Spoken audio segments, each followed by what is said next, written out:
164 का बयान दिलाना है, मेडिकल चेकअप कराना है। ये घटना 8 तारीख की हुई। एफआईआर में महिला जो कहती है एफआईआर नहीं होता है। महिला कह रही है कि हमारे साथ दुराचार हुआ है, लेकिन थाना के प्रभारी ने उस अपराधियों के संरक्षण प्राप्त है और उन्होंने एफआईआर में क्या दर्शाता है, दुराचार करने का प्रयास किया गया।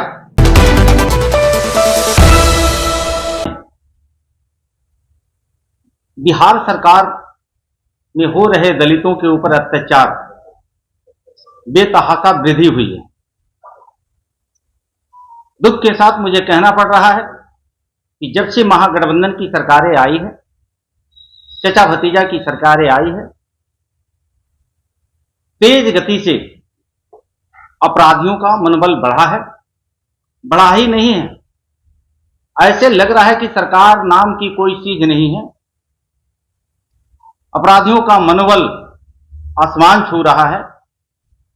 जैसे ताजा उदाहरण मैं देना चाहता हूं, रोहतास जिले के दिनारा थाना अंतर्गत अजय पासवान जी की पत्नी सरिता पासवान जी 8 तारीख को शाम 6 बजे घर से मंदिर में पूजा प्रार्थना करने जा रही थी। उसी गांव के अपराध प्रवृत्ति के एक अपराधी उस महिला को जबरन उठा करके घरों में ले जाता है और दुराचार करता है। आसपास के लोगों ने शोरगुल किया, उस पीड़ित परिवार के बच्चों ने शोरगुल मचाया, फिर भी उन्होंने नहीं छोड़ा। बुरी तरह से विवश जब महिला हो गई, शोरगुल मचा, तब घर से बाहर फेंक करके वो भाग चला। दुख की बात तो तब है कि बिहार में हो रहे अत्याचार अपराधियों को पुलिस प्रशासन पकड़ती ही नहीं, उसको बचाने में लग जाती है। देखने को तब मिला जब इस घटना को लेकर के बिहार के प्रदेश अध्यक्ष एसएससी सरदार चौधरी जी के नेतृत्व में 5 सदस्यीय टीम जब गठित करके और कल 2 बजे पीड़ित परिवार से मिलने के लिए हम लोग जब दरवाजे पर पहुंचते हैं तो वहां के पुलिस कप्तान के द्वारा स्थानीय थाना प्रभारी के मौजूदगी में उस महिला को उठा करके फिर सासाराम ले जाया जाता है। कारण क्या बताया गया कि 164 का बयान दिलाना है, मेडिकल चेकअप कराना है। ये घटना 8 तारीख की हुई। एफआईआर में महिला जो कहती है एफआईआर नहीं होता है। महिला कह रही है कि हमारे साथ दुराचार हुआ है, लेकिन थाना के प्रभारी ने उस अपराधियों के संरक्षण प्राप्त है और उन्होंने एफआईआर में क्या दर्शाता है, दुराचार करने का प्रयास किया गया। तो मेरा मानना है कि महागठबंधन की और चचा भतीजे की सरकार में ये दलित विरोधी सरकार है, महिला विरोधी सरकार है।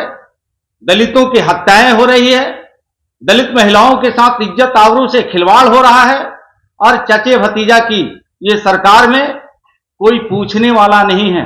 उल्टे पुलिसिया कार्रवाई अपराधियों के ऊपर होना चाहिए, तो पुलिसिया कार्रवाई जिस परिवार पीड़ित परिवार है उसके ऊपर उल्टे यातन समझौता करने की दबाव डाली जा रही है। दुर्भाग्य है। मुझे लगता है कि अब बिहार में अनुसूचित जाति, जनजाति, आदिवासी महिलाओं को अब इस सरकार से भरोसा उठ चुका है। सरकार को खुद संज्ञान लेना चाहिए कि ऐसे पुलिस प्रशासन को त्वरित कार्रवाई करना चाहिए, कप्तान को निलंबित करना चाहिए, थाना प्रभारी को निलंबित करना चाहिए। एक बिहार में कानून का राज स्थापित हो सके। सिर्फ ढोंग रची जा रही है बिहार प्रदेश में, ये कानून का राज है, संविधान का राज है। ये सरासर गलत है, अफवाह है। कहीं कानून का राज नहीं है, ये अपराधियों का राज है। मैं निवेदन करता हूँ रावत पासवान जी से कि वो आज सवेरे पेपर पढ़ रहे थे, एक घटना मसौढ़ी में हुई है। एक छात्रा को गोली मार दी गई, वो भी दलित की बेटी थी। परसों सिवान गए थे, बाबा अंबेडकर की पुण्यतिथि थी, वहां भी एक दलित को घसीट के मारा गया। तो पूरे बिहार में अराजकता की स्थिति है और दलितों पर अत्याचार बढ़ रहा है।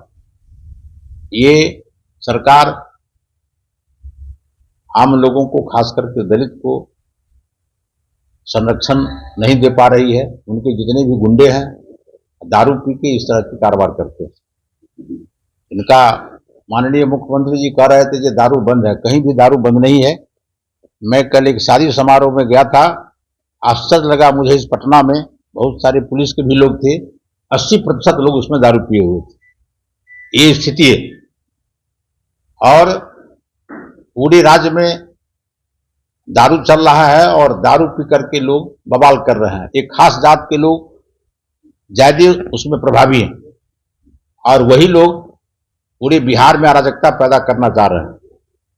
तो इस तरह की व्यवस्था बिहार में है और कमजोर तबके जो दलित समाज के लोग हैं, उसकी मां बहन, कमजोर आदमी को इसकी इज्जत लूटी जाती है, उसको मारपीट किया जाता है, उसका जमीन कब्जा किया जाता है, उसका घर गुजारा जाता है। तो इस तरह से पूरे जंगल राज स्थापित हो गया है बिहार में और हम लोग चाहते हैं कि जंगल राज से मुक्ति मिले। मैं अपने समाज के लोगों के बीच में जाकर के लोगों को उत्साहित करता हूं और ये माननीय मुख्यमंत्री जी पता नहीं सोए रहते हैं कि क्या। ये मुख्यमंत्री जी जनता दरबार लगाते हैं और जनता दरबार में जब इनका जिले का पदाधिकारी नहीं सुनता है तो यहां आते हैं और वहां से आदेश करने के बाद भी उसका काम नहीं होता है। ये स्थिति बन गई। तो पूरे बिहार में अराजक स्थिति है। भारतीय जनता पार्टी निश्चित रूप से हम लोग अपने प्रदेश अध्यक्ष के नेतृत्व में हम लोग आंदोलन करेंगे और दलित समाज को संरक्षण देने का काम करेंगे। बहुत बहुत धन्यवाद।